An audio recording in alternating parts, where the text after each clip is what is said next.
All right. Hello, everyone, and welcome to another week of our Throwdown Thursday event. This week, we're going to start things off just a little bit differently. I'm going to kind of give an update on the points for the Grow This Throwdown Challenge. So, as most of you know, we're awarding points when you complete challenges that we post on our social media accounts. And then at the end of the growing season, we're going to offer grant funding to some of our winning counties so that you can complete some community projects. So here on your left, you will see the top 10 counties currently. We have many more counties participating than this, but this is just the top 10. So Preston County is still leading the way with 5,049 points, but Putnam and Berkeley counties are starting to catch up. And Berkeley County has really been participating in our edible landscape challenge. So they're climbing the ladder really quickly with that. And then just an update on some challenges that we currently have going on. If you create some version of an edible landscape in your yard, like on your own property, you can earn 100 points for your county. And that can be anything from just planting a fruit tree to some folks have been doing herb gardens. So anything like that, we'll take it. So just send us a message with a picture of that and your county name on social media. If you do that in public, like let's say at a library or a local park, we'll give your county 500 points. And that's the same process. Just send us a photo. And then, of course, we have our Throwdown Thursday events every week at noon. And when you join and take the survey, you earn 10 points for your county. I'm also going to go ahead and share something else that we have going on really quick. We currently are about to launch a fourth Grow This crop for this year. So a lot of you have been guessing on social media what you think it's going to be. We're going to release that on Monday, the 29th. We'll release it earlier if we can get to 20,000 followers on Facebook. So try to get your friends to follow so we can release it. Our hints so far have been that we have never grown this crop as part of the Grow This Garden Challenge before, meaning it can't be tomatoes, which many of you have guessed. We grew that in 2022. And then today's hint is that you can grow it anywhere in the world except for Antarctica. So everyone keep guessing on our Facebook page and on Instagram, and be sure to be asking your friends to follow us so we might be able to release it early. So that's all that I have today as far as a brief update, but Carlos Quesada is back with us again today to talk about organic insect control. So I'm going to let him take it away now. Thank you, guys. Good afternoon, everybody. As I will talk today about organic products control, organic products to control insect pests. So pest management occur naturally in our garden without any human interferences. So usually this is when beneficial insects will feed on our pests, but also weather, like rain will kill some insects, but winter will kill also some insects that cannot overwinter in this part of the country. However, applied control is when humans take action to control or for pest management. And those applied controls can be cultural control, biological, mechanical, and chemical control, and there are others as well. But these are the most important in agriculture and our gardens. But today I will focus on chemical control. Chemical control is the use of pesticides, and the definition of pesticide is any materials that can be applied to attract, repel, manage, kill a plant or an insects or any other animals. So there are different ways that we can group pesticides. So one of those is depending on the target pest. For example, pesticides that control insects are called insecticides, or pesticides that control weeds are called herbicides. They can also group by site of encounter, contact insecticide, stomach poison, systemic, fumigants. There are, depending on the sources they're coming from. So they can be natural, they can be synthetic, they can be inorganic, or they can be organic. Or the use we use it as a pre-emerge or post-emerge, and mode of action. There are many different ways that pesticide works to control or pests. So, but today I will focus on organic pesticides. So, organic is basically so are products that meet some kind of requirements, and this OMRI company is the one who certify whether or not a product is organic. But organic products in general can be divided into natural and synthetic, and the natural can be divided in two, and some examples are microbes or plant extract. So let's start with microbes. So microbes, microbe or organic products based on microbes use pathogens that can be bacteria or can be fungus to kill that insect. So the most common use organic insecticide worldwide and here in US is called Bacillus thuringiensis. We also know it as BT, and this is basically the fermentation solids or can be solved by the fermentation solids, bacteria, spores, or has insecticidal toxins. This basically the way that it works is by poisoning insects through their bellies or their milk gut. So the way that it works, as we can see in this image right here, that insects will eat that insecticide when they are eating on the leaves. Then that insecticide will release some kind of toxins in their stomach. And those toxins are only released with a specific pH that insects have. So that being said, the pH of humans are different to the pH, the pH of humans in our bellies are different than the pH in insects. So for this reason, this BT is very, very safe to humans. Well, very, very safe. I shouldn't say that. It's just say that it is safe. This pesticide is have a little toxicity to humans and animals that USDA use it to kill some black flies on rivers, for example. But anyway, there are different kind of products that you can buy for gardeners, and here are some examples. This is very common in farms. DPL is, in my opinion, is a little too big for someone that only have gardens in their homes, but there are other products that you can buy these Bacillus thuringiensis, and although we call it a pesticide, basically what you're doing is to releasing this bacteria, and it's kind of like a biological control. Another insecticide that is very effective for some aphids, thrips, is Beauveria bassiana. This is very, very common pesticide used for farmers. And the ways that it works is penetrate the skeletons of some target insects and that enter to the bloodstream. This insecticide also is commercially available for bed bugs. However, to buy it for bed bugs, you have to have a pesticide license. You cannot not buy it, but you can buy it for plants.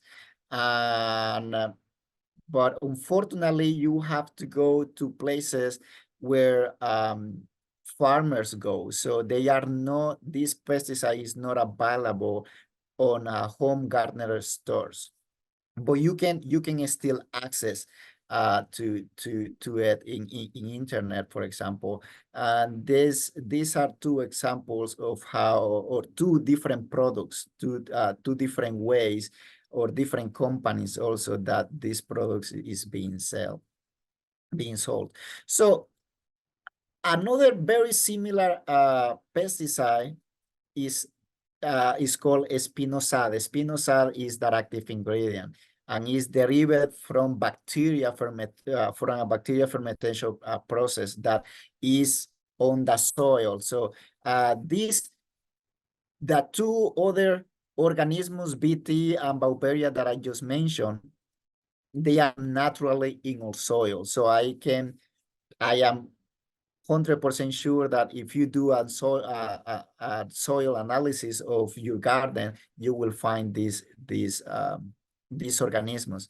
So this spinosad, even though it's an organic, it is very highly toxic to pollinators. So that's something else that you should know, that not because it's organic is safe to you or to other non-target organisms. These are two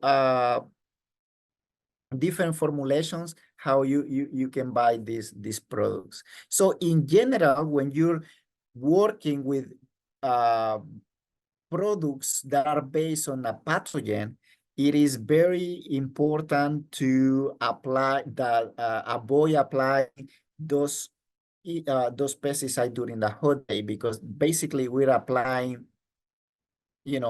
microbes. So they need to have a life, right? So they are sometimes they're spores, so they're alive. So then apply as close as you can to the target insects, and it's important to mix right before your application. So I just talked about microbial insecticide, but there are plant extract insecticides as well. So an example is neem oil or neem-based insecticide. They're sold in two different ways. One is on neem oil, and another one is with a higher concentration or azadirachtin. So which is over here, you can read it. So neem oil, basically what they do is they stop the breeding of the insects. So it's kind of like a physical control, whereas azadirachtin is basically an insect growth regulator. So this basically interrupt that development of that insect. So these neem oils are labeled for aphids, thrips, other soft scale or other soft body insects. And then the ways that you can buy them is there's two examples over here. These are concentrated, but you can also buy them on products that are ready to use, that are already mixed, and you just have to apply. Something very important when you're using neem oils or any kind of insecticide oils is that you need to read the label because they will tell you that in certain temperature, they might kill the plant. So as a rule of thumb, whenever it's above 90 degrees, do not use oils on soaps. So pyrethroids are another insecticides that are based on the chrysanthemum flowers. So they produce a quick knockdown of the insects, but sometimes large insects may recover, right? So sometimes this is not effective to all that insects.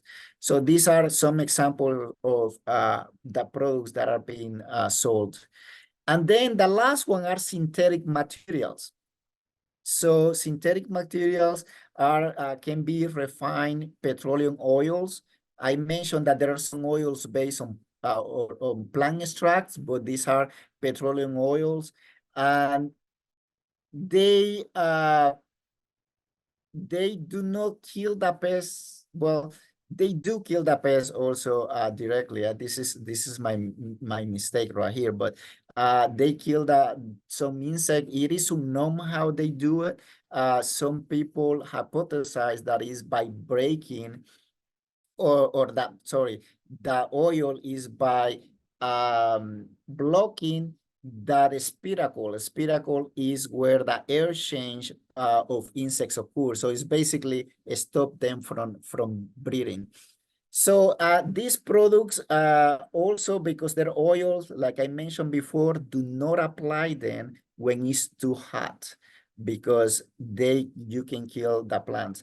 This is how you can buy them. And then we have insecticidal soaps. These are potassium salts of fatty acid. Is basically very similar to the soap that you use to wash your dishes. So very important also, do not apply it when they are higher than 80 degrees. Something also that you should know about soaps and oils is that if you don't make your calculation right, you can also kill the plant. So you need to read the label to know how much production you're gonna use. And this is an example over here. And then there are a lot of people that use kaolin clay. And this basically, what it does is just repel that insects. So don't kill that insect directly that I know, but it stop that insect from feeding on your plants. So in conclusion, selecting organic pesticide is not an easy task. You should know, you should choose your pesticide depending on the pest that you have. So pest identification is important. And then organic products can be displayed next to conventional products. So if you are organic, you have to know how to distinguish them. And some organic products can be also toxic to non-target organisms like bees. If you want to know what organic products to use, you can go online and just type database IR4 biopesticides. So you will, in your first link, you will see something like this, and then just click where it says label database, and then you will have something like this. You just have to click buttons over there. In this case, I choose fruity vegetable group, choose tomatoes, and I choose that I have some aphids, and then go and search. And you can see all these different pesticides that are organics, that are labeled to control aphids on tomatoes. And you can see this is page number 1, so there are more on page number 2. I will finish with this. This is the article of today. The code word is organic pesticides, and I am open to any questions. Okay, I see a question here. I have seen BT for bowworms. Is there genetic BT? Well, no matter, we can call it genetic because there is a process to commercialize it. But no matter if it is commercialized, it's basically what you're doing is spraying a bacteria that kill insects. So it will be an organic anyway. I don't know if we have more questions here. If you have more questions, feel free to unmute and ask questions. Oh, I think one popped up in the chat. They said, is there any household item you can use? Also, what about flowers to plant? Well, I mean, legally, you cannot use house products to control insects, especially if you're eating it later. But what I can tell you is that insecticidal soaps are basically the same soap that you use to wash your dishes, and some oils are basically the oils that you use to cook. I'm not telling you to use those products. I'm just telling you that they're very, very, very similar. But legally, you shouldn't use those products to control pests on plants, especially that you're gonna use. And just be aware that things like oils, if you use it on on a dose or rate that is more than 2 or 3%, you can kill your plants. So be careful with that. That information will be on the label, so you should read the labels always before doing anything. And then someone wants to know if there's a product that will kill or deter the Japanese ladybugs without hurting the beneficial ladybugs. The point is, whatever you use to control Japanese Japanese beetles, I guess you say, whatever products you use to control Japanese beetle, it is an insecticide.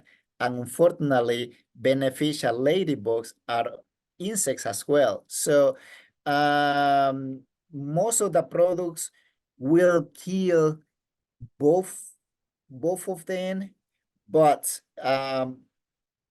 by using products like oils or soaps or organic products, they last less on the plant, so they will have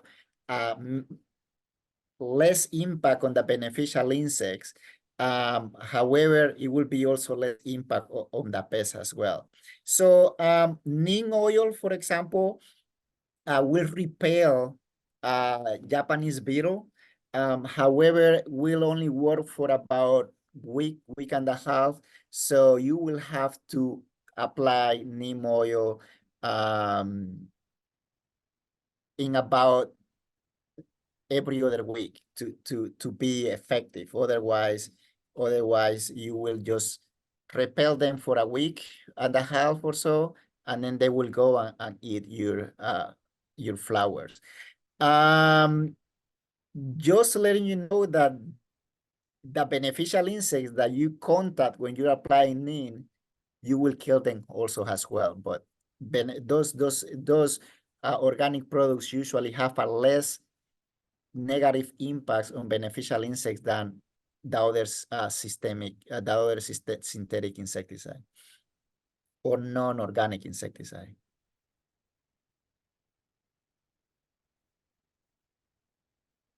And what about flowers to plant? I don't have an answer to that. So basically, probably a different speaker might answer that better. Or maybe Jody, do you have an answer for that? You can plant flowers to keep the natural enemies around. So it's just the same concept of bees. You plant different plants that flower at different time of the year, and the pollen will keep beneficial insects around. However, to kill insects, I don't have an answer to that. Some people believe that mint and garlic will keep insects away.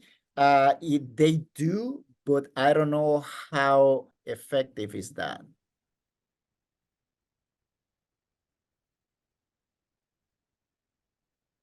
There are some herbs, like you just mentioned mint, but a lot of those strong smelling herbs, even things like sage, some of those citronella have some properties that will discourage insects. So you can interplant those. And also probably the one most people are most familiar with are marigolds, have properties to keep some insects away. Thanks.